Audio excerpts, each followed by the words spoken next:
वैसे तो बोला जाता है कि टीचिंग एक आसान सा काम है, ऐसा काम कि जैसे आप एक पार्क के अंदर घूम रहे हैं, बस ऐसा ही एक मौज मस्ती वाला काम है। लेकिन जो टीचिंग करते हैं वो जानते हैं कि ऐसा बिल्कुल नहीं है, इसके अंदर भी बहुत कॉम्प्लिकेटेड चीजें होती है, बहुत सारे टास्क होते हैं। तो आज की वीडियो में हम बात करने वाले हैं तीन ऐसे फेजेस के बारे में जो टीचिंग के लिए बहुत जरूरी है। एक होता है प्री एक्टिव फेज, यानी टीचर को अपनी क्लास में जाने से पहले जो तैयारियां करनी पड़ती है कि मैं आज क्या पढ़ाऊंगा, मेरे ऑब्जेक्टिव क्या होंगे, किस तरीके से पढ़ाऊंगा, कौन कौन से टीचिंग एड मैं यूज करूंगा, कौन कौन सा टीचिंग लर्निंग मटेरियल मैं यूज करूंगा, ये उसका प्री एक्टिव फेज में आता है। दूसरा होता है इंटरेक्टिव फेज, जब वो एक्चुअल में पढ़ाता है। वहां पर बच्चों के लेवल को ध्यान में रखते हुए अपनी टीचिंग स्ट्रेटेजी में मॉडिफिकेशन करने पड़ते हैं।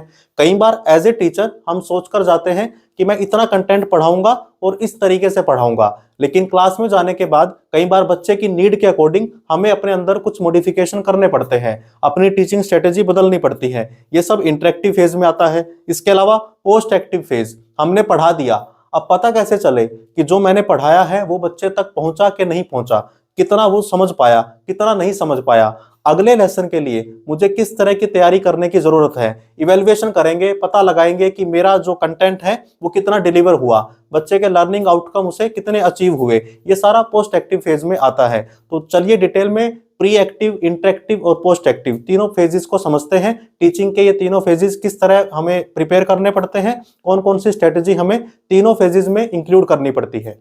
चलिए समझते हैं तीन फेजेस टीचिंग के कौन कौन से हैं। पहला है प्री एक्टिव फेज, ये टीचिंग शुरू होने से पहले का आपका फेज है, यानी शुरू अभी आपने टीचिंग नहीं की तो उसमें सबसे पहले हम क्या करते हैं, ऑब्जेक्टिव सेटिंग करते हैं। यानी हम ये डिफाइन करते हैं कि हमारे लर्निंग ऑब्जेक्टिव्स क्या है, क्या हम आउटकम चाहते हैं आज की क्लास से।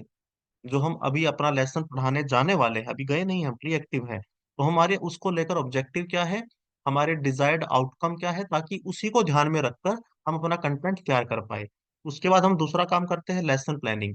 हम एक डिटेल्ड लेसन प्लान को तैयार करते हैं, अपने कंटेंट को आउटलाइन करते हैं, एक्टिविटीज हम कौन सी कराएंगे वो देखते हैं, और असेसमेंट के क्या हमारे टूल रहेंगे, हम कैसे करेंगे, उन सबका इसके अंदर हम निर्धारण करते हैं, यानी डिसाइड करते हैं। उसके अलावा तीसरा काम हम क्या करते हैं प्री एक्टिव में, मटेरियल को प्रिपेयर करते हैं कि कौन कौन से टीचिंग मटेरियल हमें चाहिए, उसको हम इकट्ठा करते हैं, ऑर्गेनाइज करते हैं। कौन कौन से रिसोर्सेज हमें चाहिए उसको देखते हैं। कौन कौन से विजुअल एड्स की हमें जरूरत पड़ेगी उसका हम यहाँ पर उसको इकट्ठा करते हैं और उसको हम अपने लिए प्रिपेयर करते हैं। उसके बाद हम क्या करते हैं, क्लासरूम सेटअप करते हैं। इसमें हम फिजिकल और डिजिटल एनवायरनमेंट क्या होगा उसको हम सेट करेंगे, ताकि हमारी जो लर्निंग है वो बढ़िया से हो पाए। देखिए कोई भी टीचर अगर क्लासरूम सेटअप नहीं करना जानता तो उसने कितना भी अच्छा कंटेंट तैयार किया हो, उसका कंटेंट अच्छे से डिलीवर नहीं हो पाएगा, यानी वो उसका ज्यादा फायदा नहीं उठा पाएगा। तो क्लासरूम मैनेजमेंट स्किल भी आता है, तो वो भी हमें जाकर पहले पढ़ाने से पहले क्लासरूम सेटअप हमें बनाना पड़ता है। इसके अलावा हम ये देखते हैं, ये डिजाइन करते हैं कि कुछ हमें इंट्रोडक्शन देनी पड़ेगी क्लासरूम में जाने से पहले, जाने के बाद। वो इंट्रोडक्शन क्या होगी, ताकि हम स्टूडेंट्स की अटेंशन को कैप्चर कर पाए और उनका इंटरेस्ट क्रिएट कर पाए। बहुत बार हम क्या करते हैं, जाते ही पढ़ाना शुरू कर देते हैं। पहले आप स्टोरी टेलिंग के जरिए या कुछ बैकग्राउंड बताकर बच्चों को अपने साथ जोड़ते हैं, तो वो क्या रहेगा उसको आप डिजाइन करते हैं कि मैं किस तरह बच्चों की अटेंशन को कैप्चर करूंगा। उसके अलावा प्री असेसमेंट, इसको हम प्रीवियस नॉलेज टेस्टिंग भी बोलते हैं, सेट इंडक्शन भी बोलते हैं। ये हमारा क्या रहेगा, हम उसको प्रिपेयर करते हैं कि हम बच्चे को किस तरह अपने साथ जोड़ेंगे। हमें पता कैसे चलेगा कि बच्चा पहले से कितना जानता है जो हम पढ़ाने वाले हैं उस चीज के बारे में, तभी हम उसको अच्छे से पढ़ा सकते हैं। इसके अलावा इंस्ट्रक्शनल स्ट्रेटेजी क्या होगी, हम उसको चुनते हैं कि हमारे टीचिंग मेथड क्या होंगे, स्ट्रेटेजी क्या होगी, ताकि इफेक्टिव लर्निंग हो पाए। तो ये हमारा टीचिंग शुरू होने से पहले का प्री एक्टिव फेज था। ये अभी हमने टीचिंग शुरू नहीं की थी, ये सारे तैयारी हमने की। अब हम पहुंच चुके हैं टीचिंग पर, तो इसमें हमें क्या करना है, इसको बोलते हैं इंटरेक्टिव फेज। इसमें हम क्या कर रहे हैं, एंगेजमेंट और इंटरेक्शन। हमें एक्टिवली इन्वॉल्व करना है स्टूडेंट को। कैसे कर सकते हैं, डिस्कशन कीजिए, एक्टिविटी कीजिए, उन्हें हैंड्स ऑन एक्सपीरियंस दीजिए। ऐसा नहीं कि वन वे आप बोले जा रहे हैं बच्चे सुने जा रहे हैं, नहीं, उनके साथ डिस्कस, एक्टिविटी और एक्सपीरियंस आपको शेयर करना है। एंगेजमेंट आना चाहिए, इंटरेक्शन आना चाहिए इंटरेक्टिव फेज के अंदर। इसके अलावा आपको सुकराती विधि, इसको प्रश्नोत्तर विधि भी बोलते हैं, सुकरात जो फिलोसफर थे वो बड़ा यूज करते थे इसको, तो वो भी आप यूज कर सकते हैं। इफेक्टिव क्वेश्चनिंग करिए, ऐसी ऐसे सवाल पूछिए कि बच्चे की क्रिटिकल थिंकिंग ट्रिगर हो जाए। उसे लगे कि अच्छा इस पर ये भी सोचा जा सकता है। उससे क्या होगा, आपका पार्टिसिपेशन जो है वो और बढ़िया होगा। तो ये इसके अंदर आता है। एक्टिविटीज आता है, आती है इसी के अंदर, इंटरेक्टिव फेज के अंदर। आपको ग्रुप टास्क करना है, डिस्कशन कराना है, प्रोजेक्ट कराना है। ये सारी एक्टिविटी आपकी इंटरेक्टिव फेज के अंदर आती है, ताकि आपका लर्निंग एनवायरनमेंट बढ़िया बना रहे। फीडबैक मैकेनिज्म आप डेवलप करते हैं। टाइमली फीडबैक आप बच्चों को देते हैं और बच्चों को उसके हिसाब से गाइड करते हैं। और उनकी लर्निंग पर आप रीइंफोर्समेंट का यूज करते हैं। बच्चे को पॉजिटिव रीइंफोर्समेंट देते हैं ताकि वो लर्निंग को कंटिन्यू करे। अगर आपको कहीं लगता है कि कोई बच्चा लर्निंग नहीं करता, तो उसके बारे में जानते हैं, उसके हिसाब से उसे गाइड करते हैं। इसके अलावा फ्लेक्सिबल रहते हैं, रिस्पॉन्सिव रहते हैं स्टूडेंट की नीड के अकॉर्डिंग। आप एडजस्ट करते हैं अपने लेसन को जहां पर आपको लगता है जरूरत होती है। मतलब हो सकता है प्री एक्टिव स्टेज में, पहले वाली स्टेज में आप सोच के चले हो कि मुझे आज ये इसके 4 श्लोक खत्म करने हैं या 4 दोहे खत्म करने हैं हिंदी के।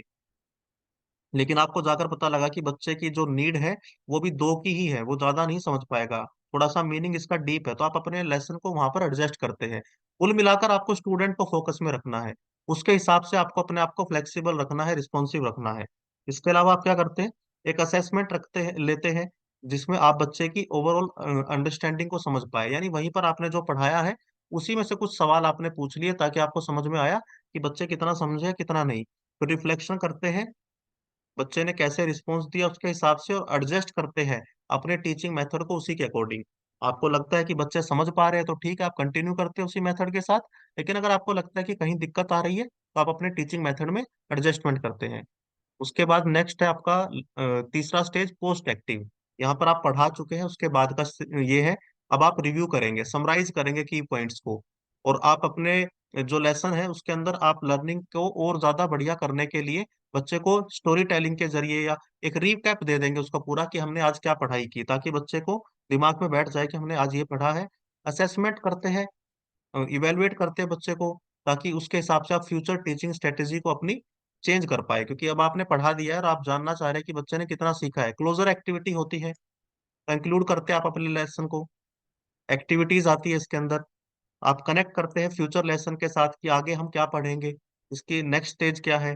फीडबैक आपको जो मिला है उसको एनालाइज करते हैं आप, ताकि आप अपनी टीचिंग प्रैक्टिस को इम्प्रूव कर पाए। डॉक्यूमेंटेशन होता है, आप रिकॉर्ड करते हैं, ऑब्जर्वेशन करते हैं पर्सनल और प्रोफेशनल डेवलपमेंट के लिए। तो ये सारी चीजें आप करते हैं पोस्ट एक्टिव स्टेज पर। और कुल मिलाकर आप इसको, इसी स्टेज को हम बोलते हैं असेसमेंट स्टेज भी है ये। यहाँ पर हमें समझ में आता है कि हमने जो पढ़ाया था वो कितना काम का है। तो 3 स्टेज से हमने आज डिस्कस की, प्री एक्टिव यानी पढ़ाने से पहले, इंटरेक्टिव पढ़ाते टाइम, और पोस्ट एक्टिव पढ़ाने के बाद। कोई सवाल अगर आपका है तो कमेंट सेक्शन में जरूर पूछिए। नए हैं चैनल पर तो सब्सक्राइब जरूर कर लीजिए। Thank you very much.